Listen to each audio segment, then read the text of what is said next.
கிறிஸ்துவுக்குள் பிரியமானவர்களுக்கு ஆண்டவராகிய இயேசு கிறிஸ்துவுடைய இனிய நாமத்தினாலே வாழ்த்துக்கள். இன்றைக்கு சபை கூடி கர்த்தரை ஆராதிக்கிற ஒவ்வொரு தேவதாசன்களையும் ஆண்டவராகிய இயேசு கிறிஸ்துவுடைய நாமத்தினாலே வாழ்த்துகிறேன்.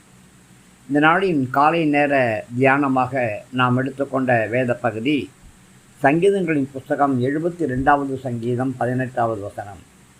இஸ்ரவேலின் தேவனாயிருக்கிற கர்த்தராகிய தேவனுக்கு ஸ்தோத்திரம் உண்டாவதாக, அவரே அதிசயங்களை செய்கிறவர். பிரியமானவர்களே, இன்றைக்கு சபை கூடி கர்த்தரை ஆராதிக்கிற நாள். கர்த்தர் நம்முடைய வாழ்க்கையிலே இதுவரையில் செய்த எல்லா அதிசயங்களுக்காக, அற்புதங்களுக்காக, நன்மைகளுக்காக நம்முடைய வாய்களை திறந்து கர்த்தருக்கு ஸ்தோத்திரம் செலுத்தக்கூடிய நாள்.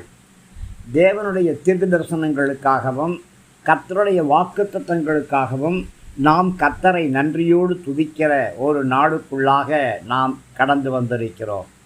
ஆண்டவராகிய இயேசு கிறிஸ்துவுடைய ஒவ்வொரு வார்த்தைகளுக்காக, அபிஷேகம் செய்யப்பட்ட ரேமா வார்த்தைகளுக்காக, அந்த வார்த்தைகள் வழியாய் நமக்கு கடந்து வரக்கூடிய உடல் சுகத்திற்காக, பலத்திற்காக, ஆரோக்கியத்திற்காக, ஆவிக்குரிய ஆசீர்வாதங்களுக்காக, பொருளாதார ஆசீர்வாதங்களுக்காக, நல்ல திருச்சபைக்காக, நல்ல போதகர்களுக்காக, நல்ல குடும்பங்களுக்காக நாம் ஆண்டவரை நன்றியோடு துதிக்க வேண்டும்.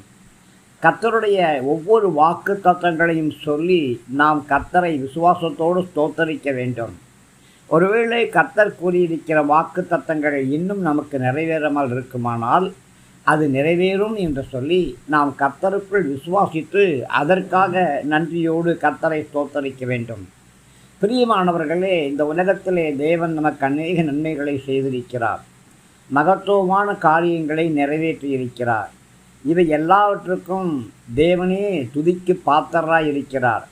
அதனாலே தான் இஸ்ரவேலின் தேவனாகி இருக்கிற கர்த்தருக்கு ஸ்தோத்திரம் உண்டாவதாக, அவரே அதிசயங்களை செய்கிறவர், அவருடைய மகிமை பொருந்த நாமத்துக்கு என்றென்றும் ஸ்தோத்திரம் உண்டாவதாக என்று சொல்லி நாம் கர்த்தரை மகிமைப்படுத்த வேண்டும்.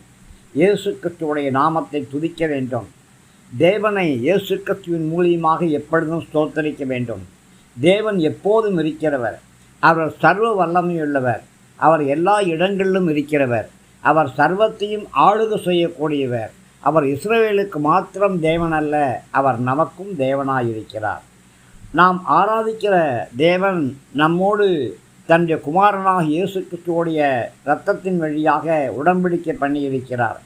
பிரியமானவர்களை, கர்த்தரை ஆராதிக்கிற நாம் எல்லோருமே ஆவிக்குரிய இஸ்ரவேலர்களாக இருக்கிறோம். அதனாலே கர்த்தரை துதித்து